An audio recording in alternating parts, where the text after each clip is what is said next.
বলতে এখানে আমরা প্রথমে এসে দেখি আগুন মানে প্রচণ্ড পরিমাণে লেগে গিয়েছিল।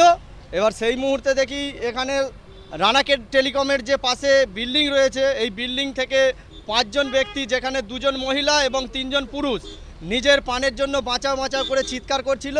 সেই মুহূর্তে আমি ওনাদের দেখে আমার নিজের পানের ঝুঁকি নিয়ে আমি আমতা সিয়ানার সুমের ছাদের উপর চড়ে ওনাদেরকে নিচে নামানোর ব্যবস্থা করে দিই।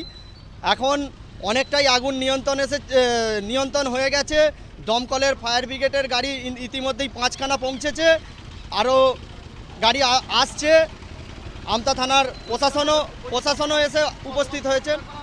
হ্যাঁ, 5 জন ব্যক্তিকে আমরা উদ্ধার করেছি। আমি না, এখনো পর্যন্ত তাদের মধ্যে ইনজুয়ার্ড কিছু হয়নি, তারা কিছু মানে চোট পায়নি, আঘাত পায়নি।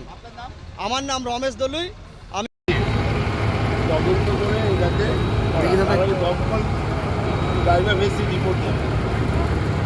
দমকল যা কাজ করছে এরা খুব তৎপরতার সঙ্গে আমতা পুলিশ, ওসি আমতা, অভিযোগের নেতৃত্বে পুলিশ বাহিনী, অন্যদিকে দমকল বাহিনী অত্যন্ত তৎপরতার সঙ্গে ফ্ল্যাট থেকে 5 জনকে ঘুম ভাঙিয়ে তাদেরকে জাগিয়ে, তারা গভীর ঘুমে ছিল, তাদেরকে জাগিয়ে তাদেরকে উদ্ধার করেছে। ল্যাডার দিয়ে বড় মই দিয়ে উদ্ধার করেছে এবং এখানকার যে শুয়েছিল গোডাউনের যে মালিক শুক্লা এবং শুক্লার স্ত্রী শুয়েছিল, শুক্লার 2টো পা ক্ষতিগ্রস্ত হয়েছে পুড়ে গিয়ে। আমতা হাসপাতালে তার ট্রিটমেন্ট চলছে, ডাক্তারদের সঙ্গে কথা বলেছি এবং তার সমস্ত রকম ট্রিটমেন্টের ব্যবস্থা করেছি।